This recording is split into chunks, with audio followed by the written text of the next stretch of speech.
biasanya sama. Jadi tangan ni tetap dalam kontrak. Termasuk termasuk Tak berlaku. ya. Sekali kontrak. Sekali. Ya.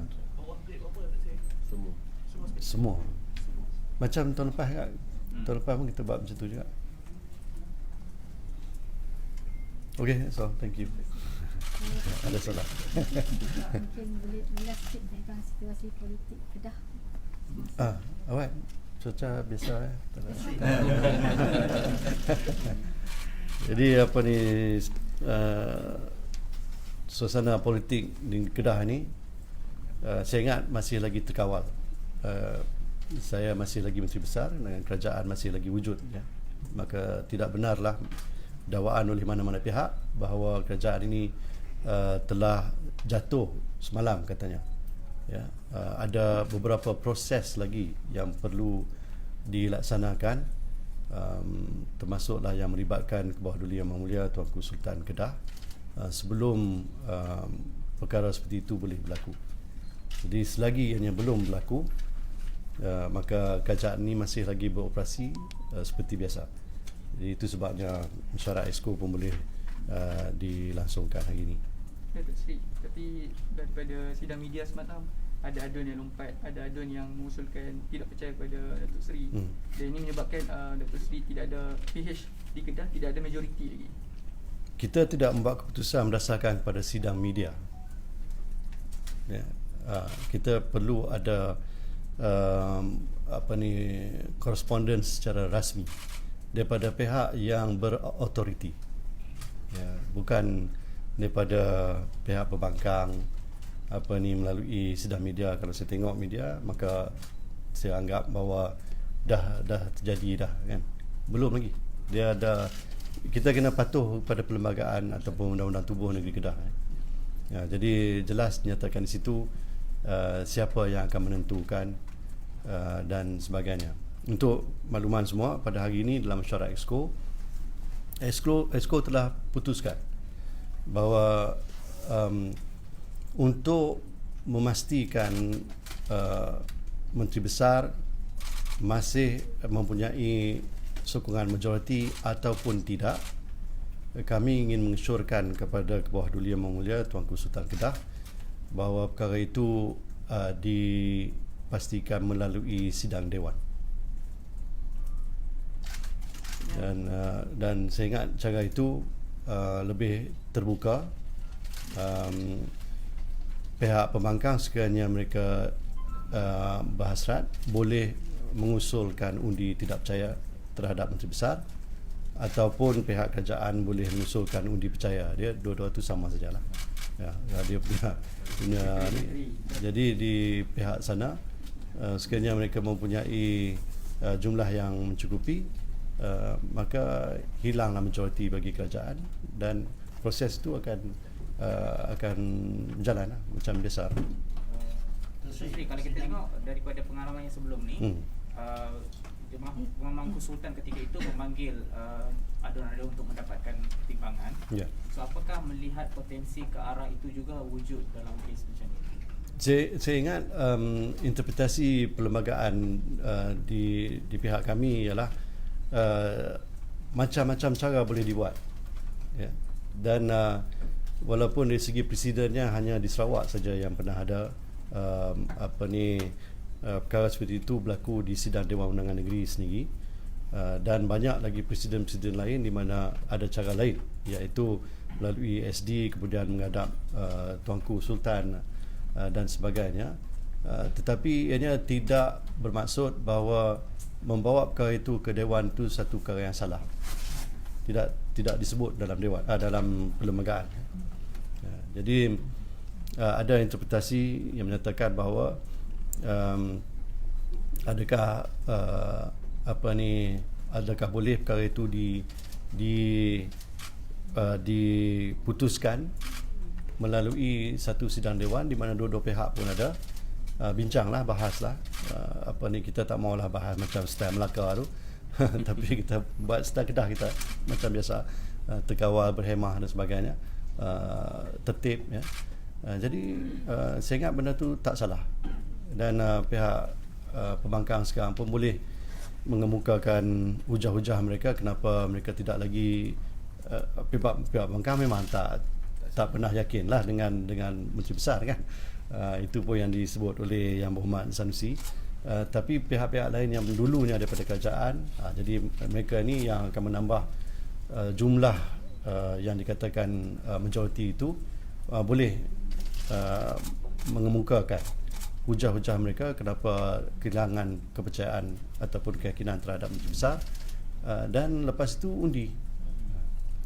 Perkara yang sama telah diusulkan di peringkat Parlimen, dan saya ingat itu cara yang betul. Sri, mana kata lanjutan tu kita ada lagi dalam tempoh 6 bulan lagi sebelum penggal. Tak semestinya. 6 bulan tu dari segi peraturan perlembagaan, selepas satu mesyuarat itu berakhir, jadi mesyuarat selepas itu mestilah dibuat dalam tempoh 6 bulan, tidak lebih daripada 6 bulan. Tapi dia bolehlah bila-bila dalam tempoh itu. Datuk Sri, perkara mengenai cadangan tu dikemukakan kepada pejabat Sultan? Belum lagi. Bila akan dikemukakan? Dalam sehari dua ni, sebab saya selaku Menteri Besar memerlukan mandat daripada Exco. Saya mewakili Exco untuk menyampaikan hasrat ini. Terpulang kepada Bawah Duli Tuanku, apa kaedah yang Tuanku berkenan. Datuk Sri, mengikut kenyataan sebelah, mereka berjaya mengutip 23 adun dan surat pengakuan atau SD lah. Mereka akan surat kepada Tengku Sultan. Sebelum ini, suatu kerajaan Perikatan Nasional dikatakan ditubuhkan di peringkat federal. Perkara yang sama dipersoalkan, adakah kerajaan Kedah ni sudah tumbang, ya. Jadi saya balik ke sini buat perjumpaan dengan semua adun-adun PH dan Bersatu, dan semua juga sign SD, menyokong saya sebagai Menteri Besar, dan untuk mewujudkan apa yang dikenali sebagai kerajaan Bersatu plus PH di Kedah ini. Jadi bab SD ni tuan-tuan, bukanlah nak kata tak terpakai. Jadi kadang-kadang tu dalam satu hari ni boleh sign sampai 2 SD. Pagi sign belah ni, petang sign belah sana. Jadi saya tak bolehlah nak pegang kepada kenyataan Ketua Pembangkang menyatakan yang dia cukup. Dia kena ikut proses yang betul lah. Dengan hanya membuat sidang media, saya pun tak nampak dalam sidang media tu ada 22 orang ataupun 23 orang adun. Jadi macam mana saya nak pastikan? Di setakat ini kita berfungsi seperti biasa. Sri, hari ini nampak kekurangan barisan Exco. Ya. Apa cerita tentang dia orang? Oh, yang tu kena tanya mereka. Tak main kerja. Diputuskan dalam surat tadi, ada berganti ke ataupun macam mana? Macam mana bulan 3? Ada berganti ke tidak? Oh, tak ada. Kehadiran 3 orang. 3 orang tak main.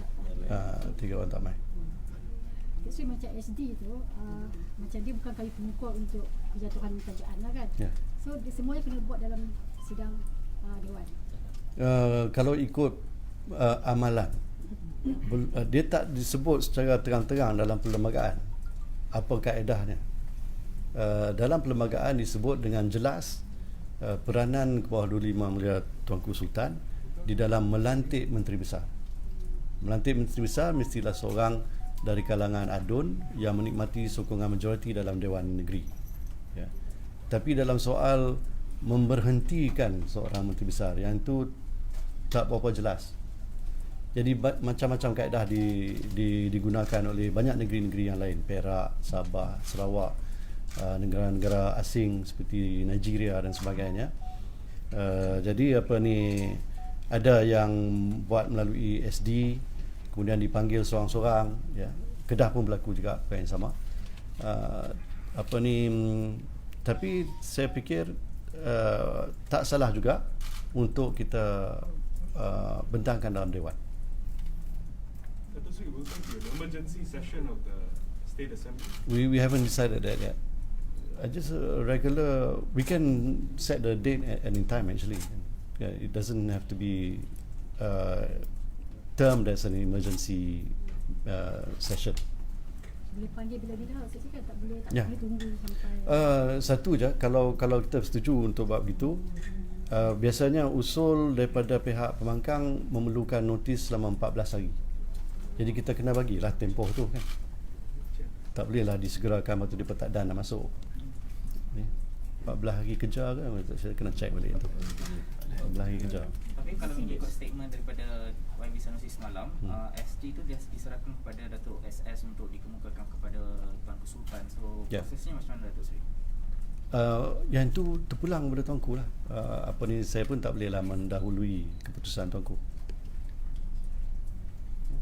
So perasaan Datuk Seri bila 4 daripada bersatu yang sebelum ni bersama Datuk Seri sedang beralih sokongan?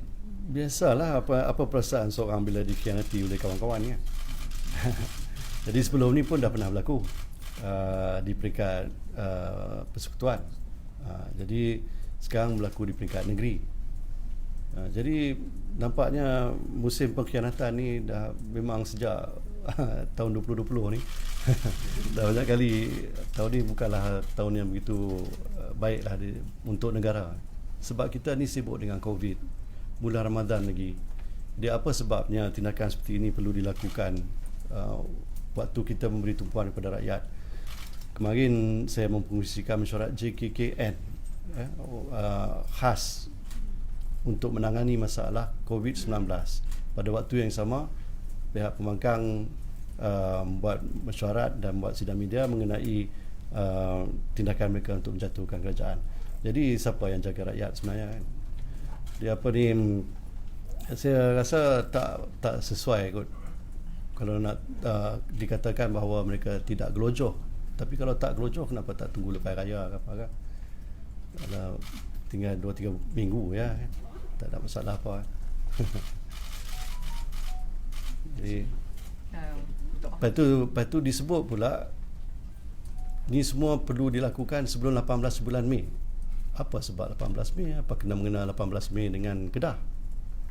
Kedah tak ada sangkut pun dengan 18 Mei.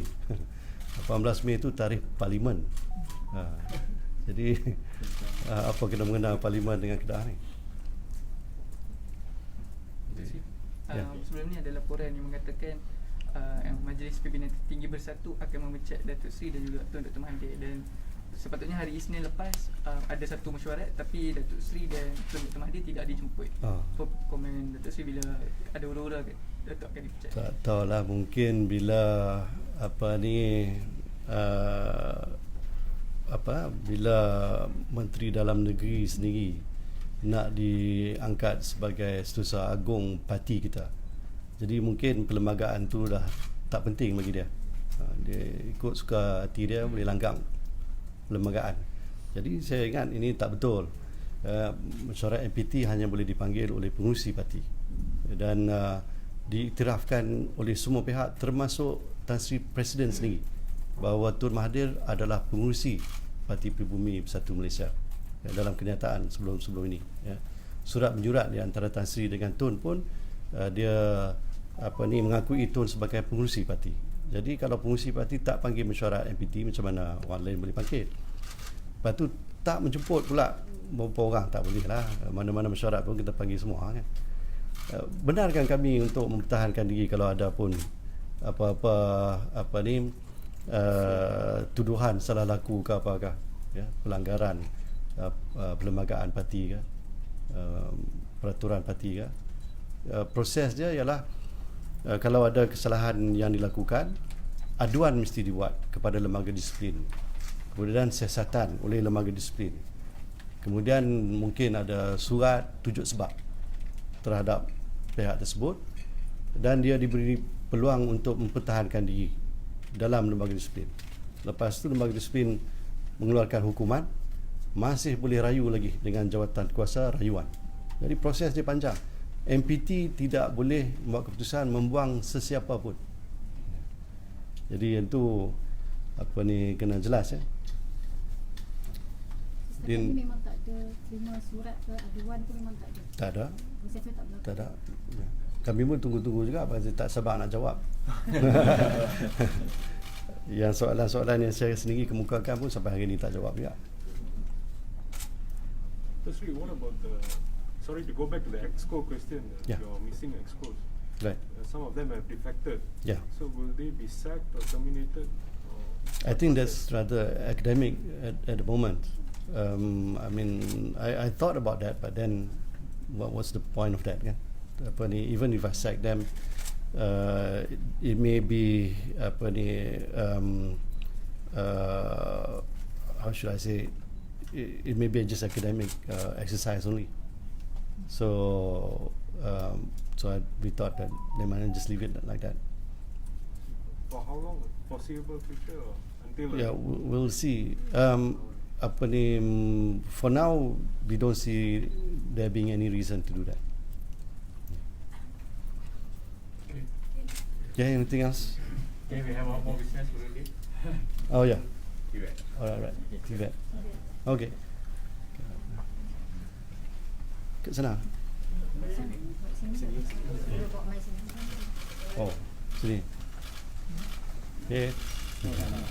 Still here.